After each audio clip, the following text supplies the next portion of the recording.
por favor? Sí te vemos y te escuchamos. Perfecto, muchas gracias, Bren, por tu confirmación. El día de hoy vamos a ver la parte de selección y cálculo de motorreductores. Actualmente, si podemos iniciar esta pequeña plática dentro de la industria a nivel global, tenemos sin fin de aplicaciones en donde hay un motorreductor, un reductor instalado. Vamos en la presentación, vamos a ver algunas aplicaciones, vamos a ver unos aspectos importantes a considerar, pero vamos a empezar partiendo de esa pregunta de por qué seleccionar un reductor o un motorreductor, ¿vale? Del por qué seleccionar un reductor vaya dentro de la industria y en las aplicaciones que nosotros podemos ubicar o conocer. El reductor de velocidad nos va a ayudar a controlar principalmente la velocidad, ¿vale? Esta necesidad que se tiene en la industria, en las aplicaciones, en los procesos de fabricación a nivel industria, es muy importante porque no todas las aplicaciones, no todas las necesidades en cuanto a fabricaciones, pues van a tener las mismas condiciones de operación, ¿vale?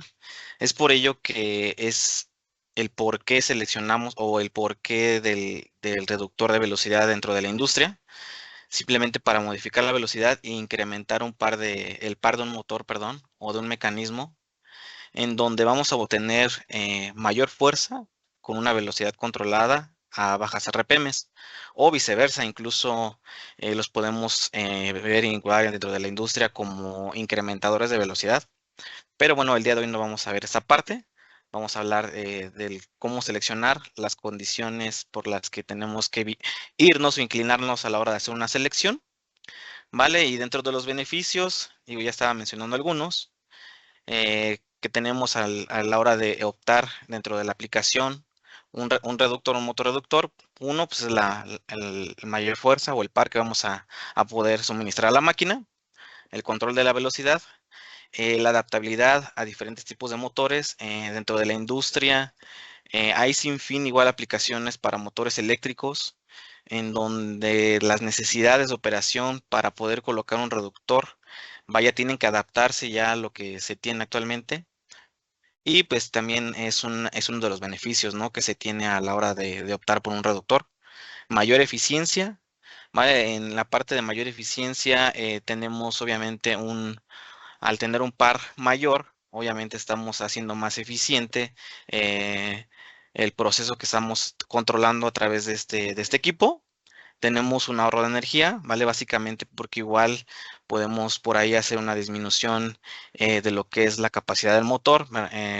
Me refiero en la parte de que si necesitamos un motor de 10 caballos, con un reductor podemos bajar, no sé, incluso un motor de 5 o 3 HPs, porque va a ser la compensación de la fuerza, el reductor con la potencia del motor que se instale, ¿vale? Por eso es que hay un ahorro de energía. Dentro de los diseños, vaya a nivel de lo que son los reductores, hay un sinfín, ¿vale? Pero nos va a ayudar a ser más compacto dentro de las aplicaciones a nivel industria. Podemos tener disminución en lo que son los espacios, ¿vale? Obviamente también aquí el punto que sigue que dice mayor seguridad, pues va a ser también parte y necesidad que se tiene en lo que es la industria, en los procesos, en donde a veces por ejemplo, yo sí me sigo topando a veces con acoplamientos de motores con bandas y poleas y cadenas, que está bien, pero vaya, tenemos por ahí que tener ciertos criterios para dar seguridad a la gente que opera, a la gente que está cerca de estos equipos, en donde, pues, al optar por un motorreductor, pues también damos esta parte, ¿no? Una mayor seguridad de operación, en donde podemos incluso por ahí igual prevenir un accidente o tener por ahí un incidente, ¿no? En la parte de lo que son las transmisiones. Y la durabilidad, pues también es un beneficio que no nada más va a ser parte para que el motor eléctrico o el equipo que esté acoplado a nuestro reductor, pues tenga una durabilidad mayor, sino también en la parte de la máquina, ¿vale? Va a cuidar en los puntos críticos la forma en cómo se está transmitiendo la fuerza. Vamos a tener por ahí igual disminución a lo mejor de lo que son desgastes en ciertas partes, pero estos son todos los beneficios que nosotros tenemos a la hora de optar por un motorreductor o un reductor, ¿vale? Entonces, del por qué seleccionar un motorreductor, vaya, tenemos muchos beneficios y porque pues básicamente las necesidades de la industria pues se requieren, ¿no? ¿Y cómo lo vamos a hacer? A través de un reductor de velocidad. ¿De acuerdo? Ahora, ¿qué necesitamos conocer para seleccionar un reductor? Aquí vamos a ver 6 puntos. Yo me quise enfocar en estos puntos. A lo mejor podemos englobar más, pero dentro de los más críticos o dentro de los más importantes, vamos a ver estos 6, en donde número 1 tenemos que saber lo que es potencia y velocidad o par y velocidad. ¿Vale? En el número 2 vamos o tenemos que saber, perdón, las condiciones de trabajo, en este caso factor de servicio, el tipo de máquina que va a ser accionada y los ciclos de trabajo. ¿Vale? Esto también lo vemos en la parte de motores eléctricos, porque necesitamos saber y conocer lo que son arranques, horas de trabajo y los ciclos de trabajo. ¿Vale? En el punto número 3 vamos a ver forma constructiva, no necesariamente de los motores o de la máquina, sino necesariamente conocer qué tipo de reductores hay, qué tipo de reductores tenemos. En el número 4, la posición de trabajo o posición de montaje, cómo se va a acoplar en nuestro equipo, en este caso el motor reductor, a la máquina. En el número 5, el tipo de fijación a la máquina también es un punto muy importante a la hora de hacer una selección. Vamos a ver el por qué el tipo de fijación es importante. Y en el número 6, las condiciones ambientales, ¿vale? En este caso, temperatura y clima. ¿Vale? Estos son los 6 puntos que necesitaríamos conocer para poder seleccionar de manera rápida o de manera eficiente un reductor de velocidad. ¿De acuerdo? Y pasamos al punto número 1, en donde tenemos que saber lo que es potencia y velocidad. ¿Vale? Aquí en esta diapositiva estoy presentando lo que es la definición o el funcionamiento básico de un reductor de velocidad, en donde vamos a tener un lado de entrada y un lado de salida, ¿vale? En donde en el lado de entrada vamos a tener lo que va a accionar o lo que va a hacer que accione nuestro reductor o nuestra caja reductora, ¿vale? Y a la salida vamos a tener básicamente el resultado de la entrada a nuestro reductor, que se va a transmitir en lo que es un mayor par. ¿Y cómo se hace esto? Pues básicamente dentro de nuestra caja reductora, pues tenemos un arreglo de engranes, ¿vale? Un arreglo de engranajes en donde se hace este intercambio. Y me gustaría que si están apuntando o si están tomando nota, consideren esos 3 factores que van muy de la mano a la hora de hacer una selección, lo que es potencia, velocidad y par, ¿vale? En donde vemos del lado de entrada, ¿vale? Que va a ser entregado por nuestro motor eléctrico o lo que va a hacer accionar nuestro reductor, va a tener una potencia, va a tener una velocidad y va a tener un par, ¿vale? Pero al pasar por ese arreglo de engranes dentro de nuestra caja, va a tener una afectación en lo que es la velocidad y el par, ¿vale? Estábamos hablando en una diapositiva pasada que el reductor de velocidad va a ser una disminución de velocidad, ¿vale? Esto lo va a compensar o va a terminar el resultado en un incremento de par. La potencia no la estamos considerando que se afecte porque básicamente la potencia va a ser muy similar a la que está entrando en la parte de la entrada del reductor. ¿Vale? Y lo que estamos aquí visualizando en la parte central arriba de la imagen del reductor es una relación de reducción, ¿vale? En donde básicamente la rueda que va a impulsar a nuestra rueda conducida, pues va a tener a lo mejor un número de dientes, un cierto diámetro, en donde al estar en contacto directamente con los dientes de los engranes, pues va a hacer un arreglo de relación de reducción, ¿vale? En donde podemos decir que para que nuestra rueda impulsada dé una vuelta, nuestra rueda que está impulsando va a tener que dar 2, ¿de acuerdo? Es así como se conforma una relación de reducción y este es el concepto básico, ¿vale? Y tengan muy en cuenta los 3 factores que ya mencioné para que más adelante veamos cómo es que van de la mano y el alterar cualquiera de estos 3 factores pues va a determinar el reductor que vamos a seleccionar o que estamos seleccionando, ¿de acuerdo? Ahora, pasando a la expresión matemática de lo que relaciona el par, la velocidad y la potencia, nosotros para calcular o conocer qué tipo o la potencia de reductor que vamos a necesitar, pues lo vamos a expresar con esta fórmula, en donde nosotros a la hora de calcular un reductor tenemos que tener varia información previa que nos comparta el cliente, que ustedes incluso puedan tener ya de la mano. Y vamos a sustituir esa información o la vamos a pasar a lo que es esta fórmula, ¿vale? En donde ¿qué necesitamos? El par que se necesita o que se está indicando, ¿vale? Esto va a ser multiplicado por las revoluciones por minuto. La velocidad en este punto es muy importante porque como se los estoy platicando, el alterar cualquiera de estos factores va a determinar un resultado diferente en lo que va a repercutir un reductor, ya sea de mayor tamaño o de mayor tamaño, Un ¿vale? caballo para que no los mane. Entonces, nosotros podemos sustituir los valores en donde si se nos determina un par de 50 Newton metro por 150 RPM, ¿vale? Nosotros, ¿cómo determinamos las revoluciones? En este caso, por la relación de reducción, tenemos que tener en consideración la velocidad de entrada, que va a estar a nuestro reductor, y a la salida, ¿vale? Las revoluciones que vamos a considerar son las que vamos a tener a la salida del reductor, ¿vale? No a la entrada, sino a la salida. Y esto va a ser dividido entre la constante de 9550. Esta constante nos va a ayudar a transformar estas unidades de medida para que puedan ser el resultado ya sea en kilowatts o en HPs, ¿vale? Entonces nosotros podemos ocupar esta fórmula para determinar la potencia que va a necesitar nuestro reductor, ¿vale? Con ello, ¿qué necesitamos? El par o conocer la carga que se va a necesitar, la velocidad de salida o la velocidad de la máquina que va a tener, y esto lo vamos a dividir entre esa constante, ¿vale? En donde en este ejemplo que coloco, pues vamos a estar ocupando un motor de 0.75 kilowatts o de un HP, ¿vale? Y esto que estamos hablando, que al referirnos a potencia y velocidad, estamos hablando en realidad de un par torsor, ¿vale? En este caso, las dos fórmulas que están aquí en esta imagen, ¿vale? Podemos sustituirlas para tener el resultado ya sea en Newton metro o en libras pulgada en lo que es el par, ¿vale? Para poder calcular el reductor, tenemos que conocer la aplicación. Ahorita más adelante vamos a empezar a ver algunos tipos.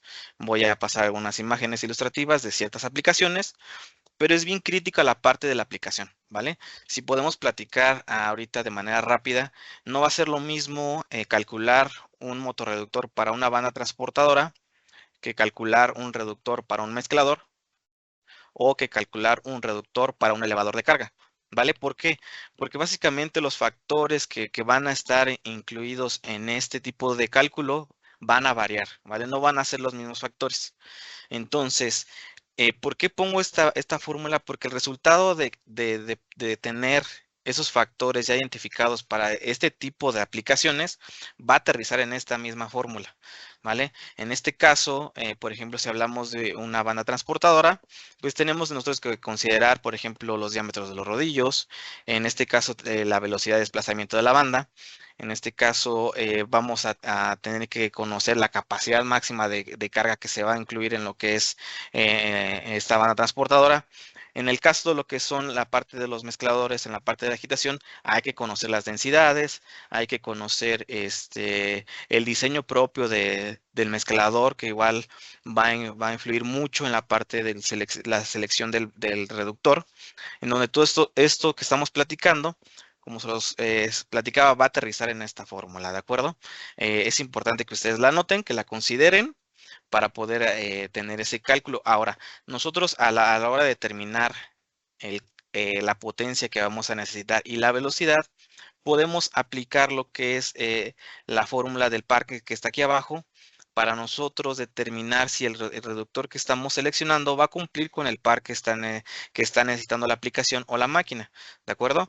En este caso, también es bien importante considerar el rendimiento del reductor que se va a seleccionar, ¿vale? El rendimiento va a depender mucho de fabricante, ¿vale? El rendimiento puede incluirse en los catálogos de la información general de cada fabricante, en donde solamente el resultado de aplicar esta fórmula para conocer el par es sumamente importante y multiplicarlo por el rendimiento, ¿vale? Este rendimiento nos va a dar la eficiencia real o el par real que el equipo nos va a estar entregando.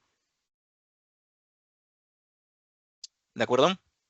Ahora, en el número 2, las condiciones de trabajo. Ya estamos platicando un poquito de esto en la diapositiva pasada, en donde vamos a tener consideraciones de las condiciones de trabajo y este punto muy importante que es el factor de servicio.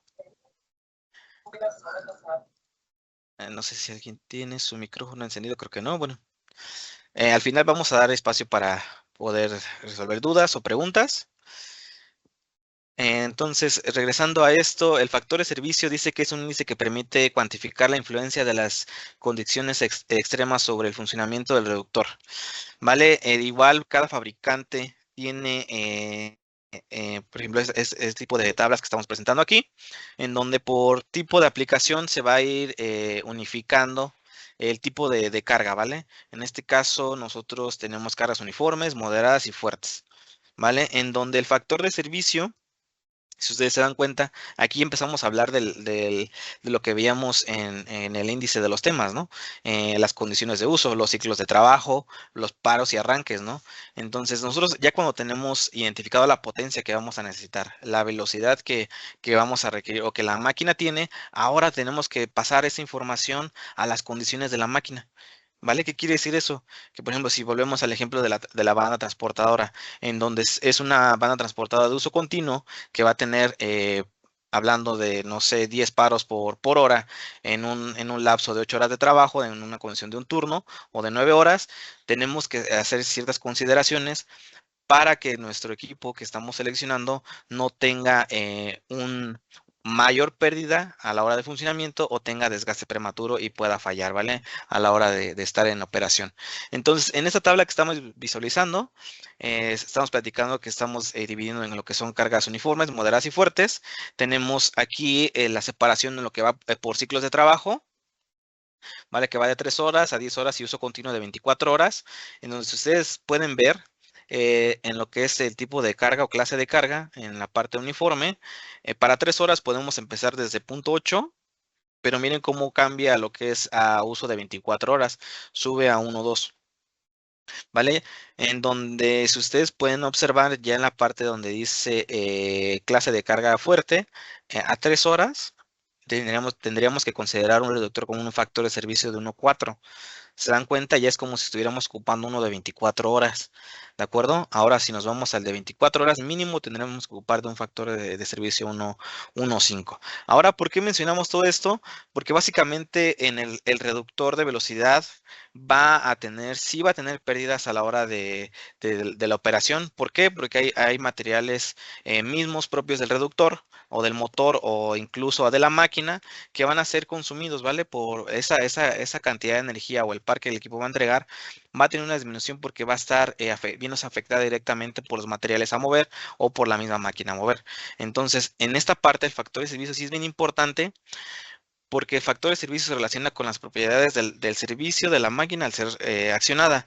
Aquí yo estoy poniendo lo que es potencia efectiva, que es nuestro 100%, va a ser igual a nuestra potencia consumida por el factor de servicio, ¿vale? Esto nos va a determinar, uno, las condiciones si nuestro equipo va a poder operar 24 horas o básicamente si el par que va a estar declarado en nuestra selección va a ser el nominal o va a ser el máximo que podamos ocupar, ¿vale? Esto va a ser a condiciones, si ocupamos un reductor a condiciones a factor de servicio, igual que motores eléctricos tiene que ser considerado a uso intermitente, ¿vale? Porque al llevarlo a factor de servicio, obviamente, pues vamos a tener calentamiento, vamos a tener por ahí a lo mejor igual desgaste si se ocupa de manera continua, ¿vale? Ahora, en el punto 3, la forma constructiva, es importante conocer la forma constructiva propia de cada tipo de reductores, en donde podemos enfocarnos en los más conocidos, ¿vale? Tenemos de este lado en la parte inferior derecha el corona sin fin, donde podemos mencionar que este tipo de reductor pues tiene un bajo costo de fabricación, es muy simple, hay grandes relaciones de transmisión en una sola etapa, pero tienen baja eficiencia mecánica, ¿vale? Lo que esto se traduce en que básicamente este reductor lo podemos ocupar para aplicaciones no tan robustas, pero si lo queremos ocupar para una aplicación robusta, tendríamos que tener más consideraciones, a lo mejor considerar un tamaño, un factor de servicio más grande, incrementar una potencia. ¿Vale? A diferencia de lo que, por ejemplo, en este caso de nuestro lado inferior izquierdo, del engranaje cónico, dice que tiene mayor ahorro de espacio, más ruidoso, pero es más eficiente, ¿vale? Si nosotros pudiéramos ver la comparativa de eficiencia mecánica entre uno y otro, básicamente estaríamos hablando que los Coronas sin fin van desde una eficiencia mecánica desde 0.55% y uno de engranajes cónicos puede ir por encima del 90%, ¿vale? Básicamente nosotros podemos tener mayor provecho de este tipo de reductores, ¿vale? A la hora de seleccionar uno, ¿vale? Y si hablamos de lo que son los reductores helicoidales, ¿vale? Tenemos aquí un dato bien importante en donde en más de un diente estaría transmitiendo la fuerza, ¿vale? A diferencia de lo que es en corona sin fin, ¿vale? Entonces es importante conocer esto porque, mire, vamos a pasar a la siguiente, en donde a nivel industria, a nivel de lo que es parte de motorreductores, podemos tener una amplia gama de productos que podemos nosotros seleccionar, ¿vale? Pero es importante conocer las prestaciones, las características que va a ofrecer uno del otro, ¿vale? Es importante que el conocer qué tipo de reductor vamos a ocupar y seleccionar es muy importante, ¿vale? No quiere decir, o no me refiero a que un reductor sí va a ser más eficiente que uno que del otro, pero básicamente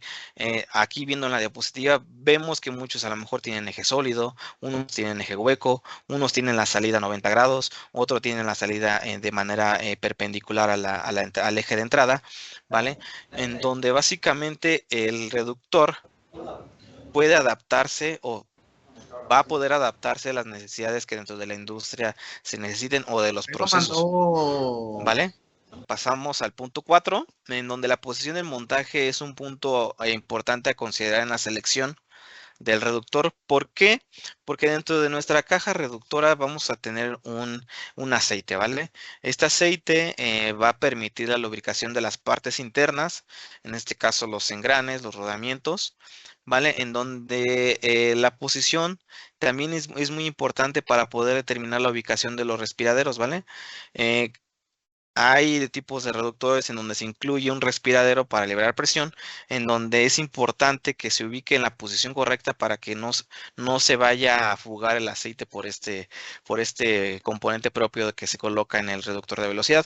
Entonces aquí en la diapositiva se presenta la manera ilustrativa de cómo en la misma cantidad de aceite, en este caso 2 litros de aceite, no va a ser lo suficiente para una posición vertical, y si nosotros fuéramos a sujetar nuestro reductor sobre un techo o sobre una base que esté de cabeza, ¿vale?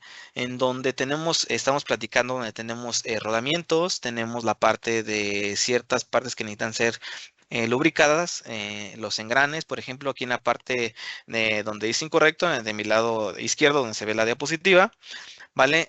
¿Cómo se hace la lubricación interna en el reductor? Se hace por barboteo, ¿vale? En donde el aceite va viajando entre los surcos donde van los dientes de los engranes, ¿vale? Van subiendo por el mismo giro que va teniendo, pero no llega a todas las zonas en donde tenemos que tener lubricación, ¿vale? Por eso es que es muy importante tener ubicada la posición de cómo se va a montar el reductor de velocidad en la máquina o donde vaya a ser instalado, ¿vale? Es por eso que es muy importante considerar este punto para que no tengamos desgaste prematuro en lo que son las partes internas de nuestro equipo, ¿vale? Ahora, problemas derivados de una lubricación incorrecta. Vale, pues número 1 vamos a tener calentamiento, ¿vale? En donde se puede tener desgaste de los dientes, ¿vale? Al hacer esta transmisión en lo que es dentro de la caja, obviamente pues es metal con metal. El aceite ayuda a reducir esa fricción, no la elimina, pero sí la reduce. Entonces, básicamente, por problemas de lubricación se han tenido desgaste en los dientes, vamos a tener pérdida de potencia, vamos a tener pérdida de par. ¿vale? En donde como resultado que estamos platicando, pues vamos a tener aparición de altas temperaturas, ¿vale? Y esto se debe o puede deberse a que el aceite a lo mejor ya está muy deteriorado, porque como estábamos platicando, muchas de las veces se lleva a condiciones de factor de servicio el equipo y obviamente las temperaturas que soporta el aceite cuando se superan tienden a irse degradando, lo cual hace que el aceite ya no cumpla con su función de reducir la fricción entre las partes, ¿vale? En donde pues las altas temperaturas van a ser una condición número uno. Número dos, va a haber incluso a lo mejor ruido cuando ya incluso el nivel de aceite, cuando a lo mejor se nos está fugando por algún sello, por algún respiradero, por un tapón, pues obviamente ahí también ya vamos a tener un indicativo de esta mala lubricación, ¿vale? Y esto igual por la posición en la que se va a estar instalando, ¿vale? El aceite también sirve como sistema de refrigeración, ¿vale? Para que la cantidad correcta dentro de la posición, no quiere decir que todos van a llevar el mismo nivel, a lo mejor de manera vertical van a llevar un 50% más de aceite dentro de la caja. Si va a ir con una cierta inclinación, puede llevar menor cantidad en litros, pero sí es importante tener la cantidad correcta igual dentro de la caja reductora, el nivel de aceite. ¿De acuerdo? Ahora pasemos al número 5, ¿vale?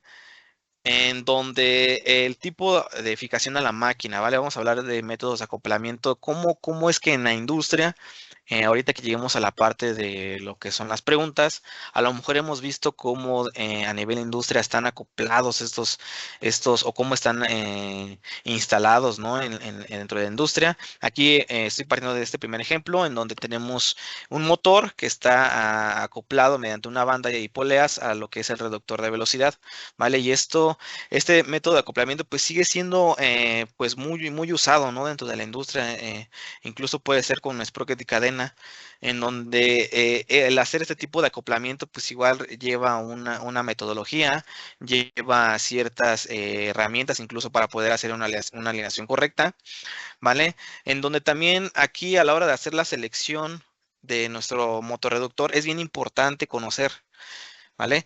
Porque, por ejemplo, en esta parte de lo que son las bandas y poleas, podemos tener arreglos de reducción también al motor. ¿Qué quiere decir esto?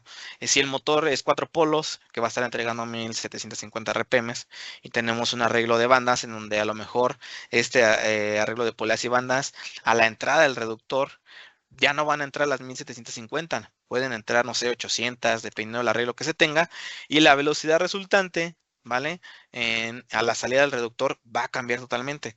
Es por eso que les comentaba que la velocidad, el par y la potencia van muy de la mano, ¿vale? Porque ustedes pueden a lo mejor o se puede omitir el tipo de acoplamiento en donde si nosotros bajamos las RPMs del reductor, al reductor, perdón, la velocidad de salida va a ser totalmente diferente, ¿vale? También tenemos este tipo de métodos de acoplamiento, ¿vale? Que mediante son por cople, ¿vale? Tenemos dentro igual de la industria, hay diferentes tipos de coples en donde podemos igual hacer esta unión o este ensamble entre nuestro reductor y nuestro motor, perdón, en donde también para hacer ese tipo de acoplamientos pues lleva una metodología, ¿de acuerdo? Igual se necesitan ciertas herramientas para poder hacer las alineaciones, para poder hacer ahí, prevenir incluso lo que son las partes de las cargas axiales cuando se ocupa algún tipo de estos elementos, ¿vale? Pero también hay mucho dentro de la industria este tipo de acoplamientos, ¿vale? Entonces, aquí sí es bien importante que se considere esto, ¿vale? Porque igual el cople no nada más necesariamente puede ser a la entrada, puede ser a la salida en la flecha de baja velocidad del reductor, en donde también muchas de las veces se coloca un cople para poder conducir, ya sea, no sé, por ejemplo, a un mezclador. Muchas de las veces yo he visto que colocan igual un cople. Para la parte de lo que es el bombeo, también se ocupan, por ejemplo, lo que son los coples. Entonces, aquí sí es bien importante conocerlo. Porque en esta parte también, la parte de la eficiencia o de la parte de lo que nuestro motorreductor va a estar entregando a la máquina puede verse afectado. ¿De acuerdo? Entonces sí es bien importante considerar este tipo de acoplamientos, ¿vale? Ahora, cuando son montajes pendulares, ¿vale? Lo vemos mucho en transportadores, en conveyors. donde básicamente el motorreductor se adaptará perfectamente a las imperfecciones geométricas de la máquina sin sufrir sobrecargas por desalineación o defectos de perpendicularidad entre el eje de la máquina y el asiento o patas o con brida. A mí me ha tocado ver que en algunos acoplamientos en este tipo de aplicaciones, cuando se quiere colocar en voladizo, si no se tiene lo que es un brazo de reacción, que es el que está aquí en la ilustración, que está aquí de nuestro lado derecho, se coloca lo que es una base, ¿vale? Un soporte para poder eh, sujetar el reductor y este elemento no se gire, ¿vale? No se gire a la hora de que esté en funcionamiento. Pero sí es bien importante, ¿por qué? Miren, porque tenemos elementos en donde también este tipo de montajes requieren que las vibraciones no sean transmitidas de tanto de la máquina al reductor o del reductor a la máquina, ¿vale? En donde básicamente tenemos que tener en consideración, obviamente, que igual el peso que va a estar soportado sobre el mismo reductor, si va a ser de manera, como lo estamos viendo aquí en la imagen, o si va a tener una base, tiene que considerarse, ¿de acuerdo? Repitiendo lo que estamos viendo en la diapositiva pasada, podemos generar incluso lo que son cargas axiales en nuestra parte de nuestro reductor y tengamos o propiciemos a que el esfuerzo mecánico que se encuentra en nuestro reductor sea mayor. ¿De acuerdo? Ok, miren, y aquí vamos a ver algunas de las aplicaciones en donde podemos ubicar un reductor, de qué manera la podemos ver ubicada, podemos seguir viendo cómo es que están acoplados a las máquinas. Por ejemplo, en este caso, en la parte central tenemos un transportador en donde nuestro equipo está de manera vertical. Bueno, vemos dos, uno está de manera horizontal y uno está de manera vertical.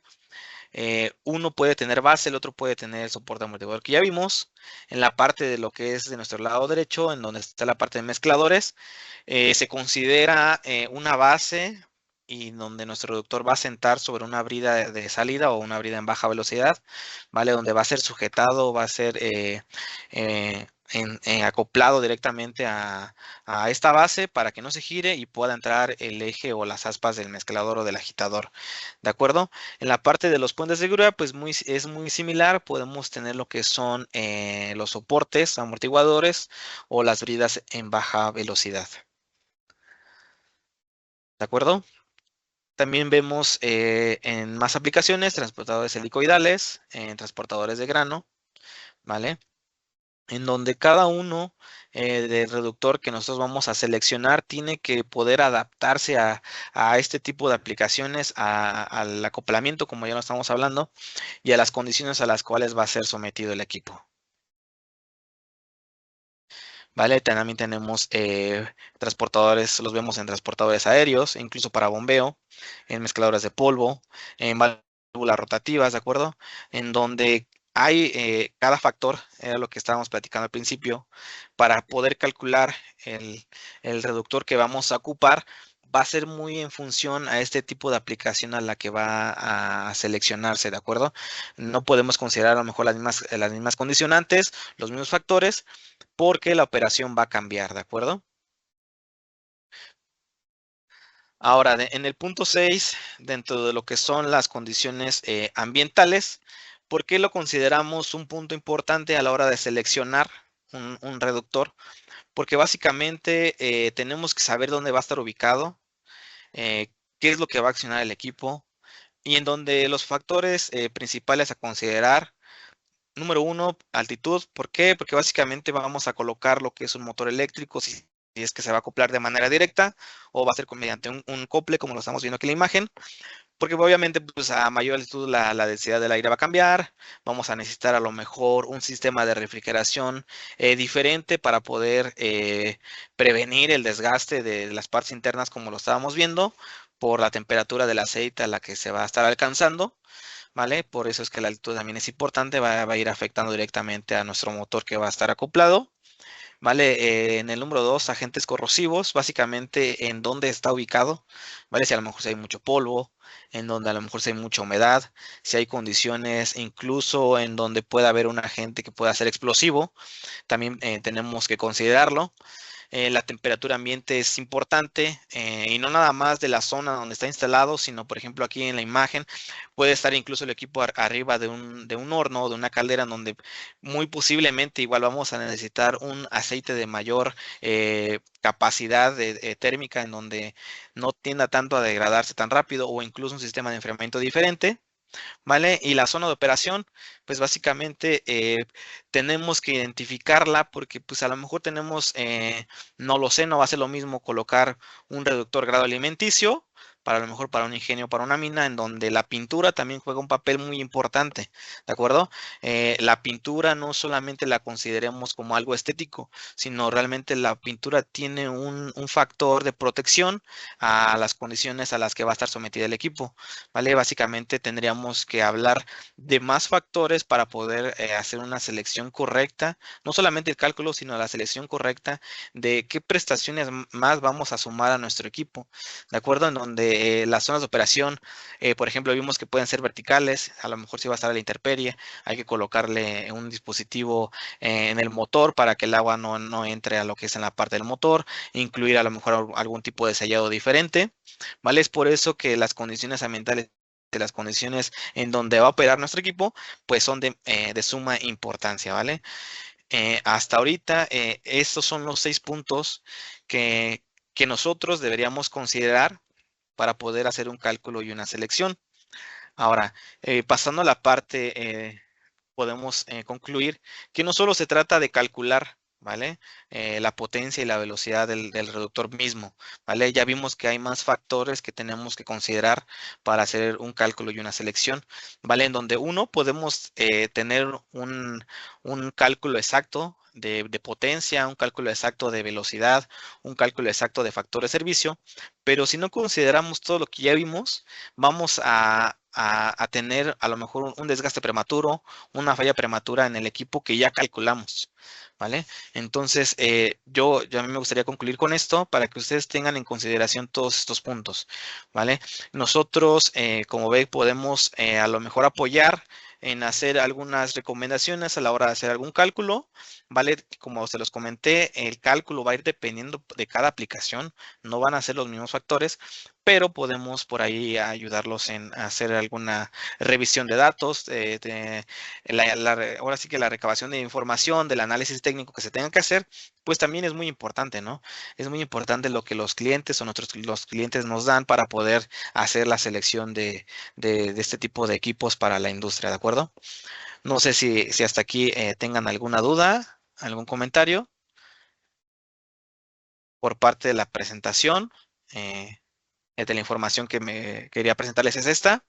No sé, Brenda, si podemos pasar a la parte de lo que son las preguntas y respuestas.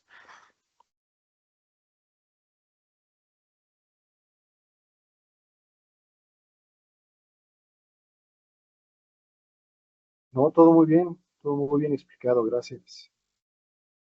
Sí, con confianza, ingenieros. Alguien más que a lo mejor tenga algo que aportarnos. Igual es un foro bastante interesante. Como datos Buenos días, Inge. somos. Buenos días. Oye, Inge, ¿tienes algún catálogo general para poder visualizar los diferentes tipos de motorreductores, sus capacidades en torque y poder uno hacer la selección con base a esto que nos acabas de brindar esta información?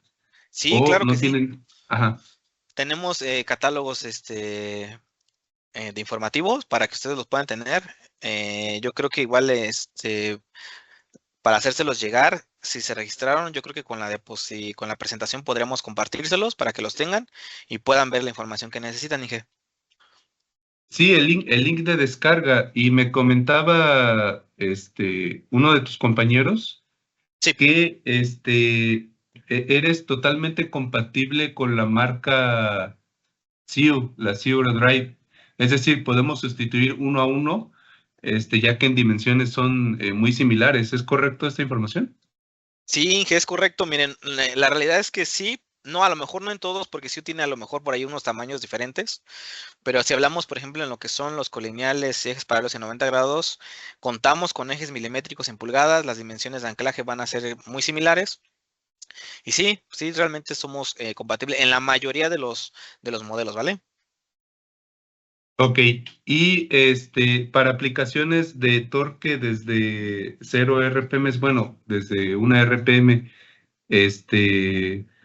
o sea, haces todo el conjunto completo, desde el reductor, el motor y el control, ya sea para aplicaciones de elevaciones de carga, ya sea tipo grúa o elevadores para carga, porque para personal creo que es otro tipo de equipo, ¿no?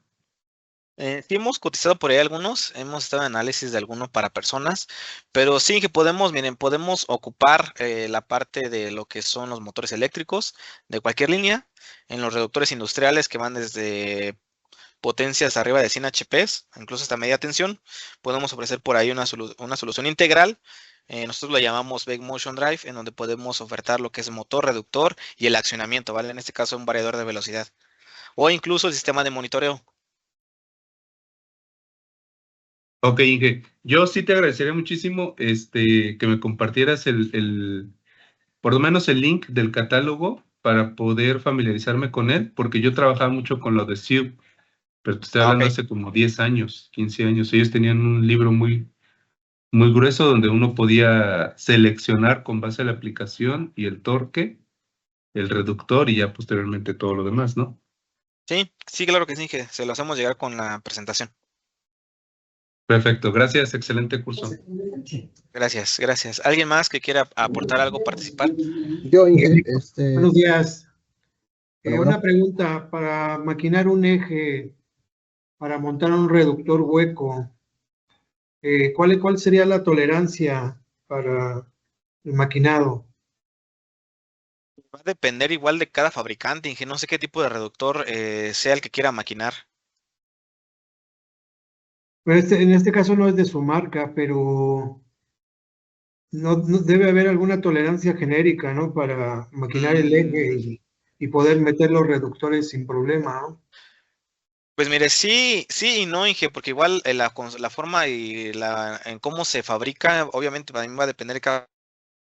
Esto se lo comento porque igual hay componentes de los mismos reductores que llevan ciertos tratamientos, Inge. Entonces el maquinar, por ejemplo, ahorita le puedo decir un dato, más de 5 milímetros podría tener una afectación directamente, no sé, podemos hablar de que genere, si va a generar a lo mejor mucha carga axial o radial dentro de lo que es el equipo, pues va a sufrir una fractura, Inge. Entonces sería analizar, uno, qué aplicaciones. Y el fabricante ver que realmente qué tolerancia permisible puede tener en ese tipo de operaciones.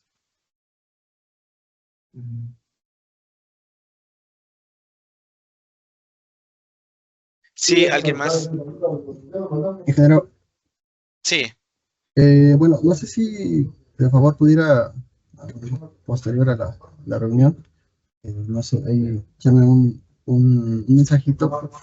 Mire, tenemos nosotros la intención de implementar ok. motorreductores en lo que es torres de enfriamiento. Ah, ok, perfecto, y que sí, no sé, Convencionalmente, pues tenemos motores de inyección acoplados a reductores a distancia. Pero ok, bueno, ahí como proyecto de ahorro de energía, pues se está planeando esta implementación. ok, Inge, no sea malito, ¿me podría poner su correo electrónico aquí en el chat y su nombre y ahorita me pongo en contacto con usted? Por favor, gracias. Sí, de nada, Inge, hasta luego. Sí, ¿alguien más? Ingeniero José Alejandro. Sí, buen día. Una Buen día, consulta. ¿Es Inge. correcto utilizar reductores con montaje pendular para transportes de tablillas?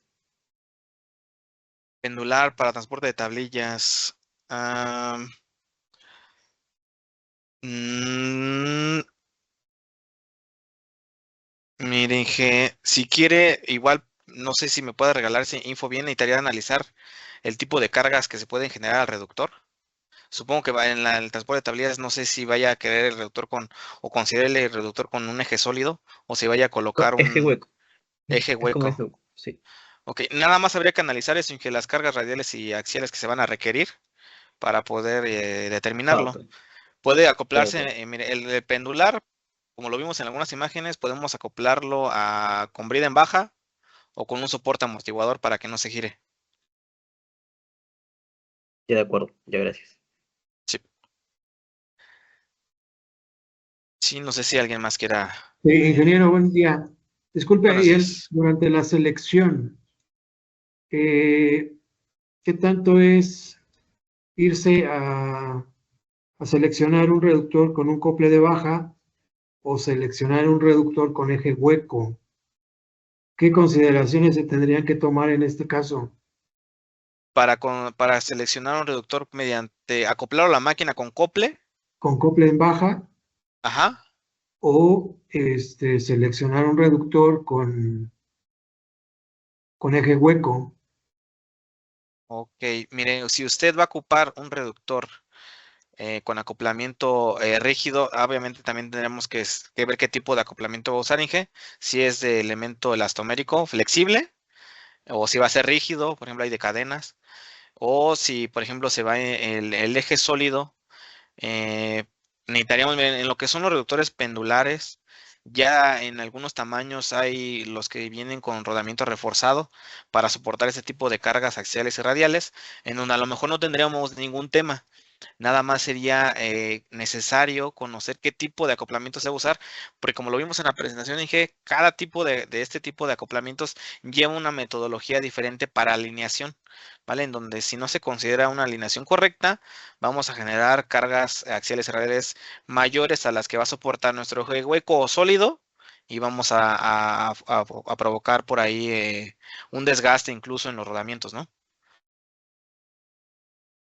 Sí, pero o sea, desde partiendo de un diseño, podríamos decir, lo que te cuesta el acople de baja, pues prácticamente va en el costo del reductor hueco, ¿no? Sí, sí, eso es Pero, cierto, Inge. o sea, alguna consideración, porque a mí me ha tocado tratar de sacar ejes de reductores huecos y la verdad, por eso le preguntaba de la tolerancia, porque sí, algunos definitivamente no sale, ¿no? Mire, en algunos casos, por ejemplo, lo que son los reductores eh, pendulares y ortogonales, los ejes que vienen en la parte como eje sólido, Inge, vienen siendo a veces de una sola pieza, Inge, no salen. ¿Vale? Por ejemplo, si hablamos de, por ejemplo, que son un corona sin fin o que llevan ejes postizos, muy probablemente las tolerancias que lleven, pues sí, obviamente a lo mejor van a tener que llevar un calentamiento para que salga, pero a lo mejor es por eso que a veces cuesta mucho, pero si ya va a llevar un eje sólido y el acoplamiento, pues sí, el eje sólido muy probable no vaya a salir. Entonces, en la parte de las tolerancias para acoplar el eje que va a entrar al eje hueco, también ahí en los catálogos de los fabricantes se indican esas tolerancias, Inge. Bueno, no se menciona nada de la carga térmica, ¿no? Que es otro factor también bien importante, o a veces hasta más importante que la carga. Sí, la carga térmica, Inge, la vemos más en reductores que ya llevan un aplicativo más dedicado. Obviamente aquí, por ejemplo, si hablamos de un transportador de una mina o de un ingenio en donde obviamente las condiciones ya son más robustas, sí tenemos que considerar mucho la carga, la potencia térmica, Inge. Ahorita básicamente la selección es para aplicaciones en donde obviamente el equipo industrial no requiere un aplicativo una selección, un cálculo tan exhaustivo, ¿no? Pero si se requiere, nosotros los podemos apoyar para hacer ese tipo de análisis en la parte de la potencia térmica.